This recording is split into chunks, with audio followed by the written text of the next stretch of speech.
Hey folks, your OS Reviews. You're watching our retro throwback review of the Fujifilm FinePix S1800. This is a digital camera which offers a pretty high 18 times optical zoom and offers an impressive 3-inch TFT LCD display on the back.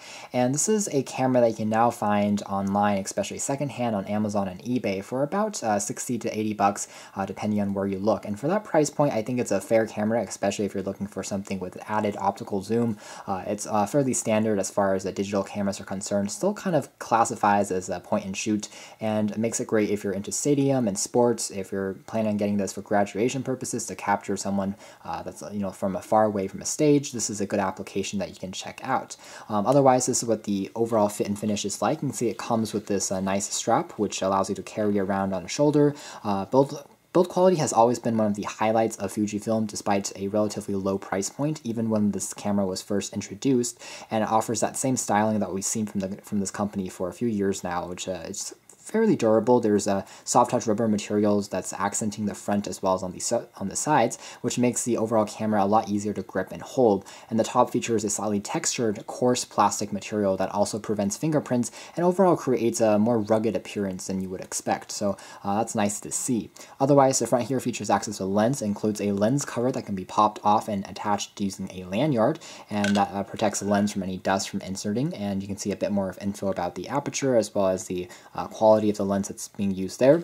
The very top here features access to a key for opening up the xenon flash on the very top, which is pretty easy to use. And the side here also has access to a mono speaker for playing back your video clips. There is a microphone built onto this, and the bottom features access to a tripod mount. Now, this camera is made in China, so it's something to quickly point out. And underneath the battery compartment, which this one takes 4 AA batteries, which is a little bit in my opinion, not the best choice, since it does drain those batteries pretty quickly. It is a cost to consider over a period of time compared to a rechargeable lithium-ion battery. There's also support for a full-size SD card for taking images. It supports up to 32 gigabytes. The other side features access to a port for standard AV out components, so you can pop this onto an HD television and view back your images directly. And the back has access to the aforementioned 3-inch LCD, which has pretty good viewing angles despite not being an IPS display. And on the sides here, there's access to controls like the 5-way navigation D-pad for turning flash as well as focus and deleting things on or off. There's also a playback key, and there's also a toggle between the eyepiece viewfinder as well as the LCD viewfinder. So you tap on this to go back and forth between that. And finally, there's access to things as well as exposure settings, display, turning the grid as well as lines, and settings on or off. So that's pretty easy to use. So all in all, a pretty nicely laid out, I think, control set on the S1800. So taking a closer look at some of the things you'll get in the menu system here, if we zoom in a little bit. Right now we're just in the typical kind of automatic camera shutter mode. If I wanted to take an image and show you guys how fast it is to focus, you can see that it does find the object pretty quickly, and then after a few seconds it will capture the shot.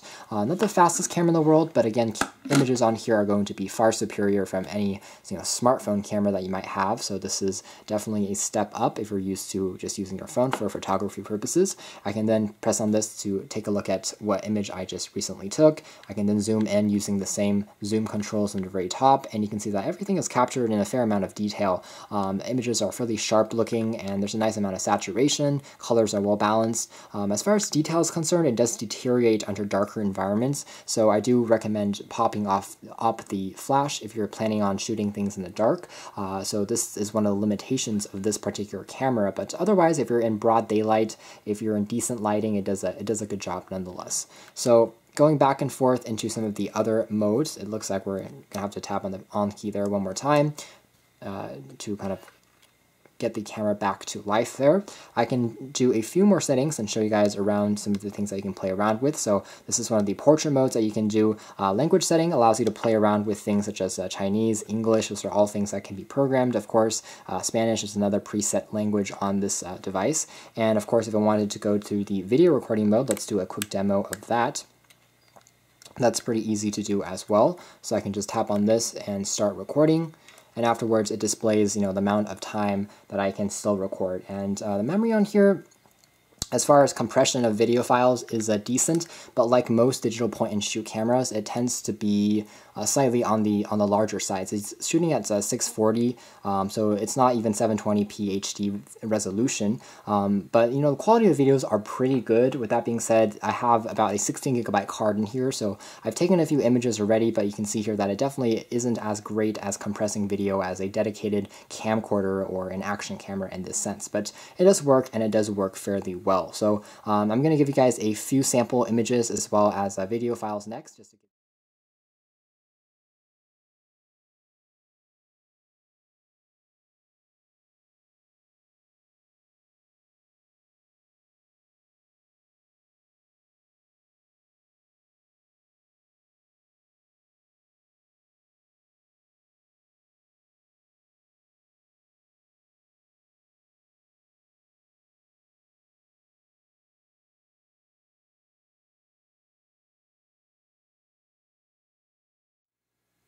As shown from that test video clip, it's a passable quality, but obviously the forte here is going to be on photo taking as opposed to video recording.